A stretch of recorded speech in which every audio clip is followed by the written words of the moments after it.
Hello, everyone, and welcome into the Go 24/7 Recruiting Podcast. Bryce Koon alongside Sonny Shipp. Sonny, we could fill about 2 hours, 3 hours worth of airtime if they need it on local radio in Baton Rouge with what we're about to talk about. Yeah, I don't think we like each other enough, though. If we get through 30, we're good, man. Hey, that might make good entertainment. That might make good entertainment value right there. But Right? hey, listen, Right? it'd be great. It'll be great. A Now we lot of can only do recruiting 30 news. after 30. Anything longer than 30 minutes, then we got to twist the top off of a long neck. So I don't think we can do that on film. And it's 9:17 in the morning. I don't know if that's socially acceptable. Oh, you're Hey, in we'll see. Louisiana now, boy. You're not in Georgia anymore. That's true. That's true. Hey, man, recruiting is just wide open, especially this week, and it kind of started last week, and we're going to talk a lot about that before we get into it. If you're on Spotify, wherever you listen this to, Apple Podcasts, or if you're on YouTube, make sure to subscribe to the channel, like, and follow the feed as well. Sonny, I want to start with the two decommitments, the flip Andre Evans to Georgia, and then obviously JoJo Stone. Wanted to get your thoughts on both of these impacts in the 2024 class, because it kind of feels like this was we'll start with the JoJo Stone. It's a guy that I'm familiar with, had watched a little bit of Georgia when he was at Grayson, then transferred to Langston Hughes, kind of like an updated evaluation. And both sides kind of decided to part ways. That's been kind of the language that has been used around multiple sites and everything. So I want to get your thoughts on, that receiver room. And it kind of leads into some more of the stuff we're going to talk about here a little bit later on. But JoJo Stone and then Andre Evans, your thoughts on the two guys? Obviously, Andre Evans flips to Georgia. That was one that they had him on campus in the summer. But overall, your thoughts on these two losses for LSU? And if you would have asked me back in June, when JoJo Stone, remember he took an official visit to Central Florida, had an official visit scheduled to Texas that he ended up canceling and saying that he was locked in with LSU. I was kind of like around that time, I was saying, if there's someone that I look at in the class right now as maybe as a shaky commitment, I say it's probably JoJo Stone. Early commitment, one of the first to commit in the class from out of state. Transferred from one high school to another during his junior year, missed, only played in 6 or 7 games as a junior. Has only played in 1 game as a senior. Yeah. And so I think when you look at all of that, it's really tough to get a good evaluation on that. On the side of that, you've got 2 sides to stories of why he left Buford. And I believe was it Buford that he was at? I believe it was Or Grayson, but it might have been Grayson. I believe it is Grayson. I believe. I get those two confused because LSU has recruited those 2 schools both so hard. And then when he transferred over, I just thought that there was a lot of boxes that could potentially be left unchecked with Stone. And then when you look at, and then obviously with Draylon Miller coming in for the Auburn game, huge visit right there. The 4-star commitment who is committed to Texas A&M. You kind of got the feeling that that things were heated up more with Miller than than LSU wanted folks to know about for obvious reasons. And so I think when you tie all of that in, that probably all had something to do with JoJo Stone. And and JoJo, LSU offered him early in his, after his sophomore year, kind of, based off of what they thought that he was going to do. I think he had like 17 catches for about, average about 16, 17 yards a catch, if I'm not mistaken, as a sophomore. And so you saw some room for growth, but the growth really wasn't there as a junior. Obviously, you haven't been able to see it as a senior. And so I think that, that's just a situation to where both sides kind of felt like it just wasn't the best fit anymore. And, moving on to Andre Evans, that's one that, I know LSU fans, they look at that and they say, man, God just got bumped up to the number 10 cornerback in the country on 24/7 Sports. Some other services have had him, highly rated since the summer. But a kid that, the number 1 recruit in Tennessee, if you were going to lose him, you probably would have rather that you lost him to Tennessee. As opposed to Georgia, because you just have that in-state angle that can really just be tough to overcome. But Andre made, he some comments that I saw that he had made to Steve Wiltfong was that he talked about being developed at Georgia, talked about the coaching, and it kind of makes you wonder if if all the message board talk of the issues that LSU has had on defense, recruiting on the defensive side of the ball, whether or not there will be some changes after this season, kind of makes you wonder if coaches aren't in some of these guys' ears saying, you committed to Robert Steeples, but is he going to be there? What if they get rid of Matt House? What if, and look, that goes on. Other schools do it. LSU does it. That's just part of the recruiting process. Yeah. But it kind of makes you wonder if it made him kind of start thinking about that a little bit more closely. And now, you have to kind of turn your attention to Kai Bates, the number 9 cornerback in the class. There's some talk about him in Tennessee, and Tennessee finished number 2 for Bates, and so that's going to be one to watch here going forward. Now that I believe today marked 61 days out from the start of the early signing period. Wow. So just like, and I guess, the way you can sum it all up is just how you see LSU coming in on some of these recruits that they finished number 2 for, maybe that they had finished number 3 for.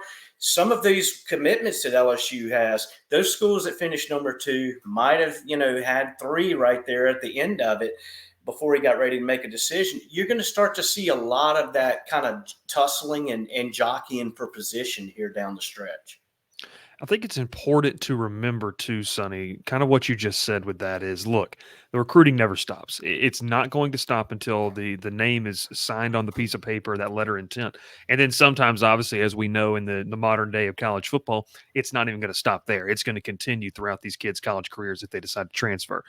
When you talk about Andre Evans, I was able to kind of talk with some folks on the Georgia side of things, and it was a kid that they evaluated at camp. And he was a promising prospect, but they wanted to see more. And obviously the season that he's put together and what he's been able to do, they found what they needed. And I think, too, the idea of negative recruiting, look, it should be a motivator for this room to be better, a motivator for this staff to produce more consistent talent, I think, at the defensive back position, because I've had this conversation with some LSU fans on our podcast and everything about, yes, DBU is obviously a calling card of what LSU was, but right now it's really not living up to that. And it hasn't maybe for a year or two now, ever kind of, maybe even before Kelly was here, just a tad. You had names sprinkled in, but I think they got a ways to go to kind of earn that moniker back with some of the guys who, look, LSU does it, other teams do it, and it's going to continue to be kind of a process that these programs do. So those are the 2 guys that fall off that 2024 commitment list. Let's go back even a little bit further, though, Sonny. This past weekend was electric from a game day atmosphere in Auburn. Glenn and I talked about the game, but when you get down to the recruiting and just the names and the value, the brand value of the names that were on campus on the field pregame, how big of a weekend this was. I know you mentioned Draylon Miller, but there's a lot of other names. A guy like Terry Bussey, obviously a big name. Obviously, everyone knows Bryce Underwood too, and a nice little constituents from the state of Michigan in there. Look, man, I don't think you could have asked for a better performance in a showcase on a high-profile night in terms of recruiting. Yeah, it was the weather was gorgeous. It wasn't your typical October night in South Louisiana. It actually felt like fall. So you had a lot of ingredients that really just made for a terrific atmosphere. You go out there, you wipe the field clean with Auburn, and that only helps. Your defense that had been much maligned the first few weeks actually comes out and keeps it respectable. And so a lot of ingredients that just made for for an exciting night on the recruiting trail. But yeah, like you said, when you go down some of the lists, Bryce Underwood, the number 1 prospect in the country for 2025, quarterback, huge LSU target. And then when you consider the most recent events with Andre Evans flipping, with Bernard Causey still not being able to make it to campus because of his high school games, still being committed to Ole Miss. Then you you add in the uncertainty or the speculation concerning regarding Kai Bates, and that kind of elevates Terry Bussey as if the 5-star wasn't already on a pedestal. That really pushes him to the top of that mountain now. And I think it also creates some selling pitches for you too. Because look, before when Bussy visited in September, 6 days I believe it was before or 5 days before he committed to Texas A&M, you had Andre Evans, Kai Bates, Jawan Johnson, Wallace Foster. You had 4 potential cornerbacks on the roster that that can be pointed to. Say, man, that's a lot of guys going to join a room that just added 6 or 7 to it last signing class, and so that can create some a little bit of obstruction when when you're trying to add more players to that class. All of a sudden now, when you point at that, you say, okay, well, we've Andre Evans, I mean, this is your spot right here. And so it can just make it a little more attractive. And it can also kind of help that when you're down to 2 schools like Terry Bussey was with Texas A&M, LSU, and there were others in the mix too. But I think most feel and would agree that it was a 2-horse race on decision day. Is that when you have all of that, you kind of have some opportunities to where you can sell this guy on. You can and you can point to it and you can say, we just lost Andre Evans and this is your spot. You can slide into this spot right here. We need cornerbacks. We look at the field, look at what we have right now. We're having to rotate guys in. You've seen Zy Alexander, Deuce Chestnut, Denver Harris, Sage Ryan, LaTerrence Welch. I believe they've had 5 different guys start at cornerback already this season. And so it's pretty obvious that they are far from settled on who, really, I guess, who the guy is after Zy Alexander, because he's really been the only consistent one starting right there. So I think that even though some spots have opened up, that kind of creates some opportunities for you to be able to highlight to a guy like Bussey and highlight those opportunities for him to come in and to get that early play-in time. Another guy that I wanted to mention in that cornerback room, recent decommit from Mississippi State. He was on campus this past weekend, PJ Woodland. He did receive a crystal ball from our Ole Miss insider to the Rebels. Wanted to get your thoughts on that, because that's another guy that could have been viewing this room as pretty crowded.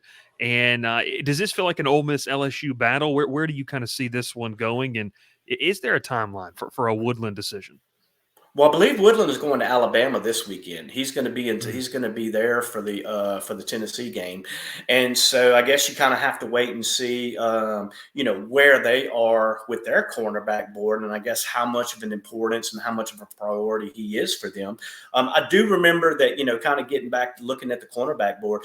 Bussey visited Alabama, and Alabama when he was preparing to make his decision, they were still talked about as far as in the mix and everything. And so, with Woodland, I'm anxious to see, how big of a priority he feels there after this weekend, and whether or not it is, like you said, an LSU Ole Miss battle, or is, there going to be some opportunities still with 2 months to go for someone else to get in there and make it more interesting. Mentioned the 2025 class. Obviously, Bryce Underwood's the headliner there, and I know you and I kind of both walked away feeling, and I think this is we talked just specifically about Underwood, and we can go elsewhere in kind of the future of the recruiting classes. Sonny, I kind of feel like LSU's made their best pitch. Like they have pushed all of the cards out there. Now, you would hope, obviously, NIL type of stuff and that kind of stuff as well, which we can openly talk about. And you and I've mentioned we're glad to be able to openly talk about this type of stuff. Do you feel like they've put their best foot forward? I mean, going back to the summer, I know you and I got a chance to watch Joe Sloan work with Underwood. They built that kind of relationship building and his family feeling comfortable with Joe Sloan and Mike Denbrock. What are your thoughts? After that visit, what have you kind of been able to take away? Say, hey, look, either LSU has put their best foot forward in what is potentially the last time they're going to get them on campus before that January visit or the January commitment.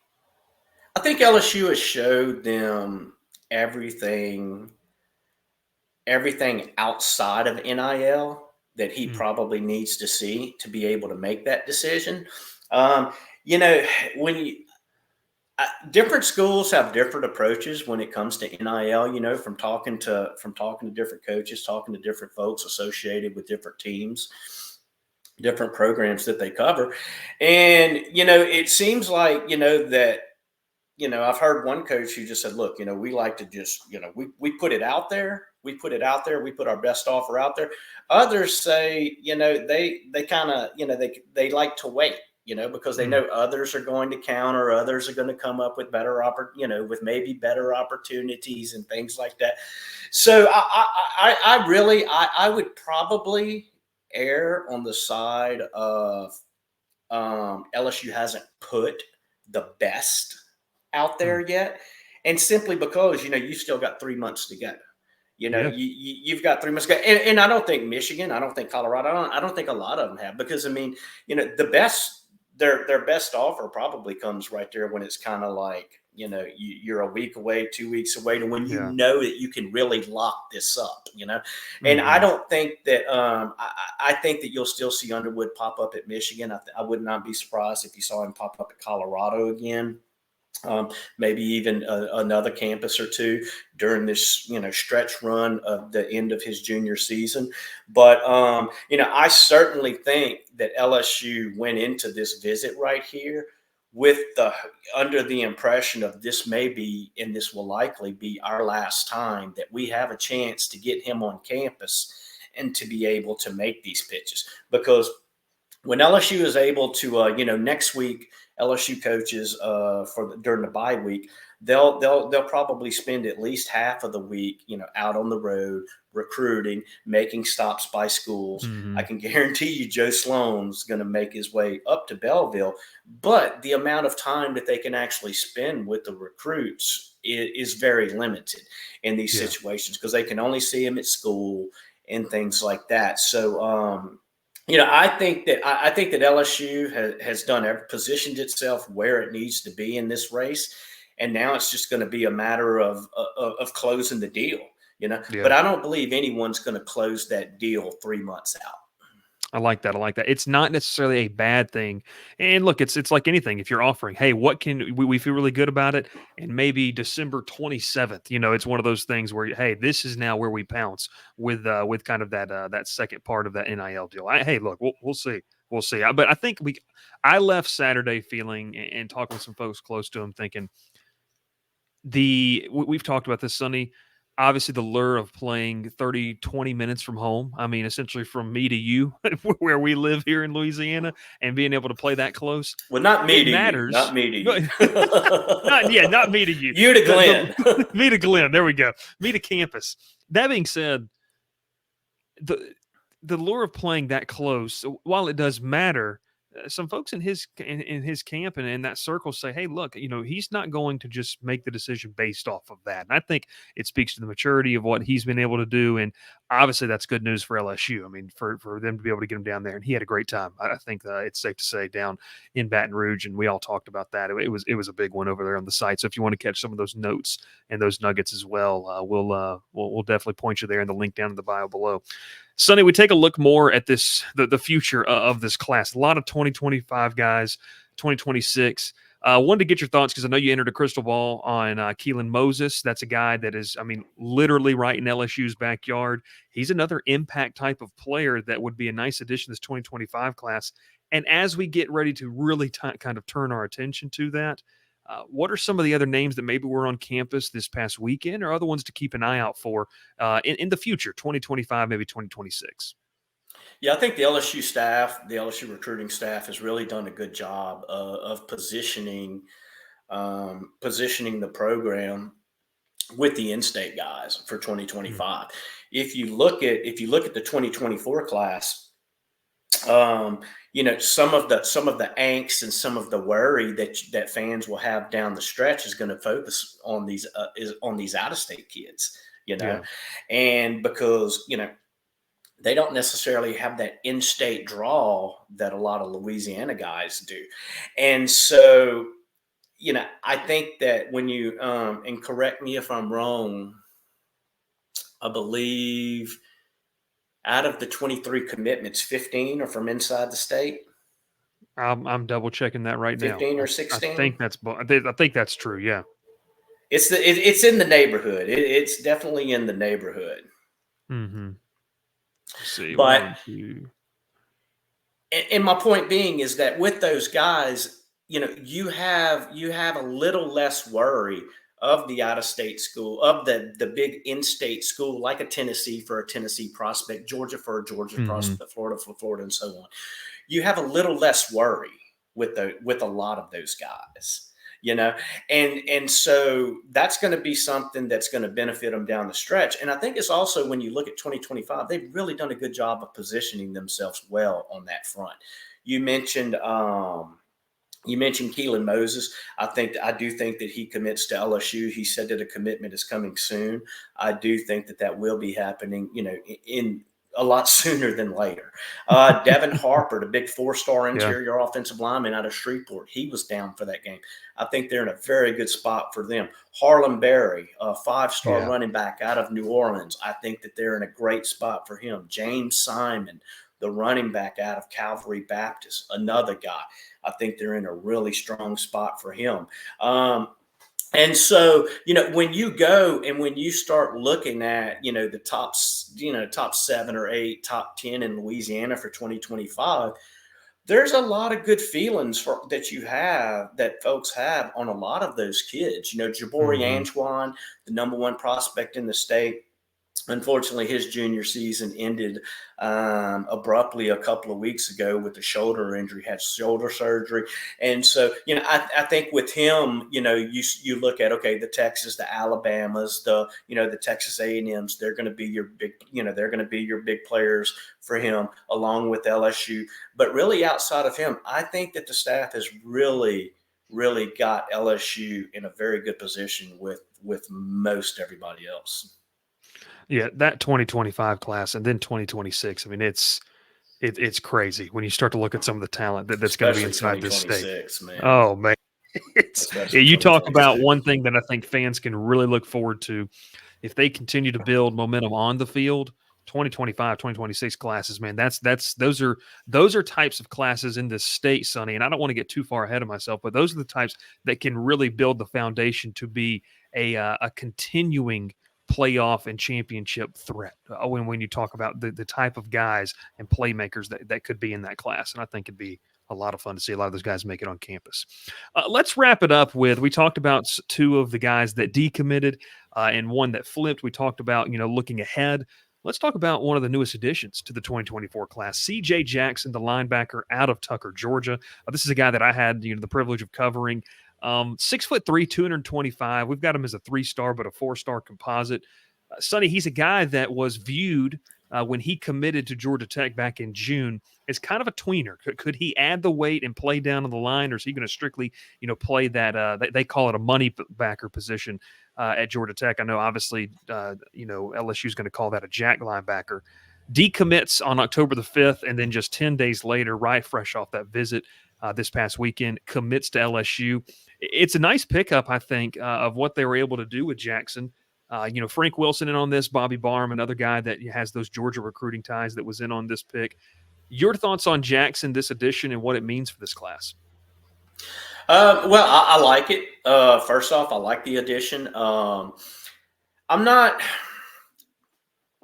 don't know if I'm in the camp of that they absolutely needed another jack linebacker. I guess when you look at if you look at Kolash Cobbins, and if you look at CJ, kind of got 2 guys who are kind of in the same mold a little bit. In that, are they jack linebackers? Could they possibly play linebacker?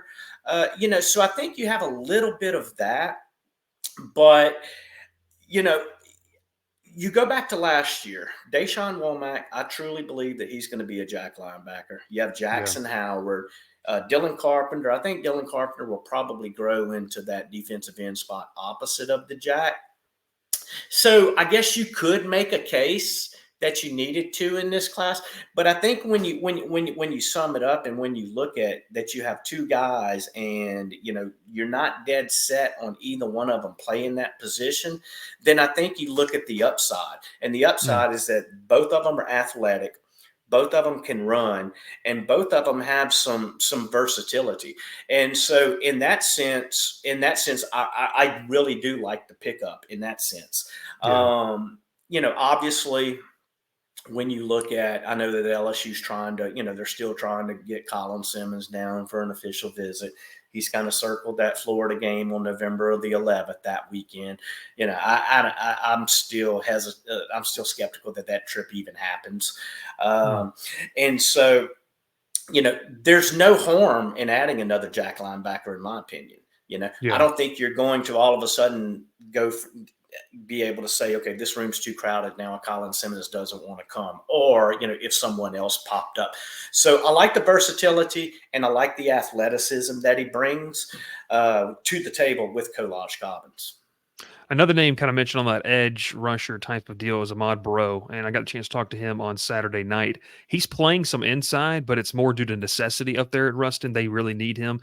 Man, but this guy's built solidly. And he did say that he feels like he's going to be on the outside opposite, potentially that jack linebacker position on the edge.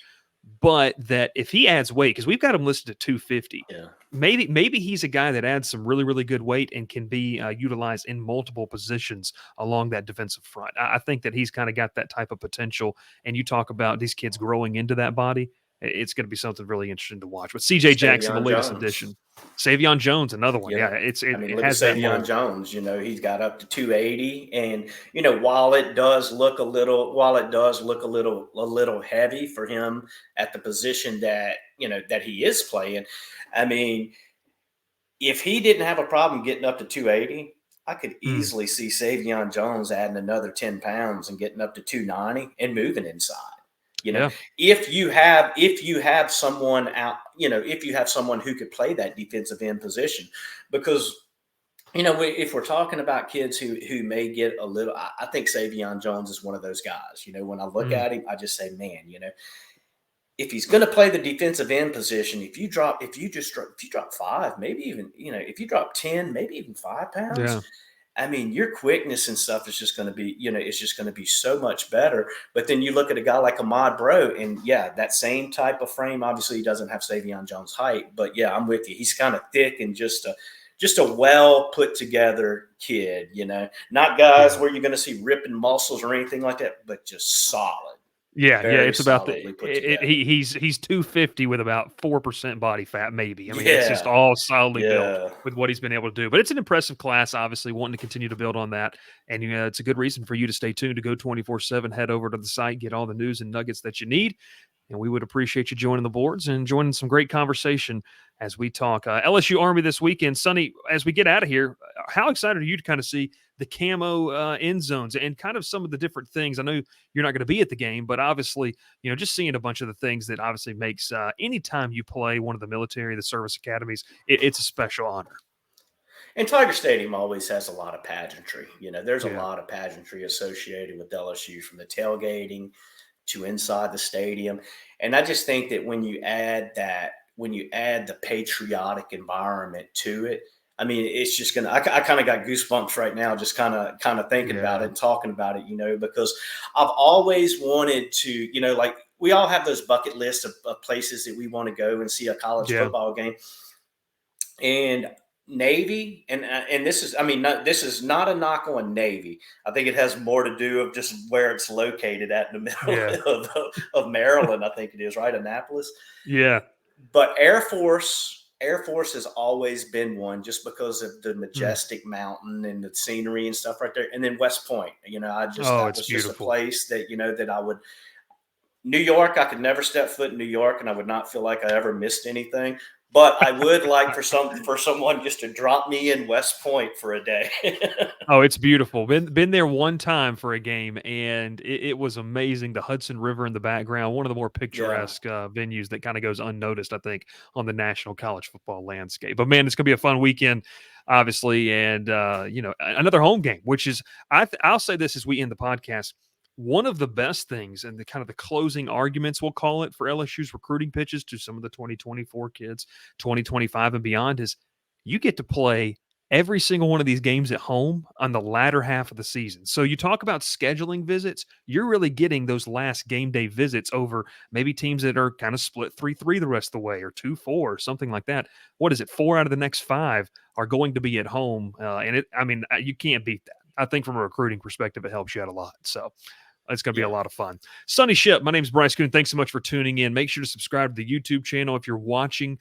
We appreciate it. If you're listening and you're listening on maybe your drive-in on game day tomorrow, we appreciate that as well. Whether it's Apple, Spotify, or wherever you're getting this podcast, make sure to subscribe to the feed there as well. We'll catch you next time here on the Go 24/7 podcast.